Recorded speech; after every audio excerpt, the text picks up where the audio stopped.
There is a difference between good and scary movies and movies that systematically demean half the human race. There is a difference between movies which are violent but entertaining and movies that are gruesome and despicable. There is a difference between a horror movie and a freak show.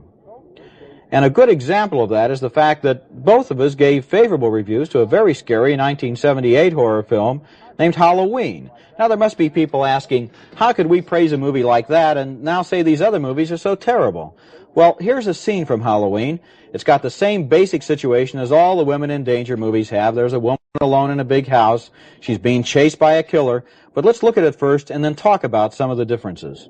Okay, that's Halloween, a horror movie we both think is pretty good. Very good. Yeah. One of the things a short scene can't show you is that Halloween is directed and acted with a great deal more artistry and craftsmanship than the sleaze bucket movies we've been talking about. But there's another much more important difference.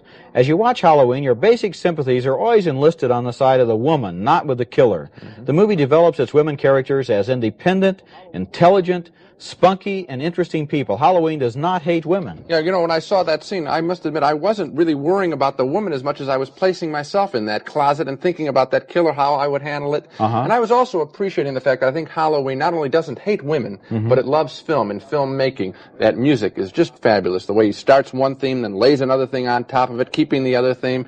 Really good. Also, the light coming through the slats in that closet. This is a film that's sort of up. That scene is up, and you're jumpy, rather than getting depressed and feeling sorry and feeling sorry that you're even watching it. An upbeat thing. You know, I think what you're touching on here is that artistry can redeem any subject matter. Sure. That's why I've always been opposed to censorship. I don't believe any subject matter should be off base. Right. The question is, what does the artist do with it? How does he look at it? How does he put it through his art in order to make a statement about it, in order to make it into either a commercial film or a serious film? I believe that in the case of a movie like Halloween, we can engage in that joy of filmmaking that you talk about. That's not the case with the other films that really address themselves to the lowest possible common denominator. So we're not knocking scary pictures. No. Per se, just a certain kind.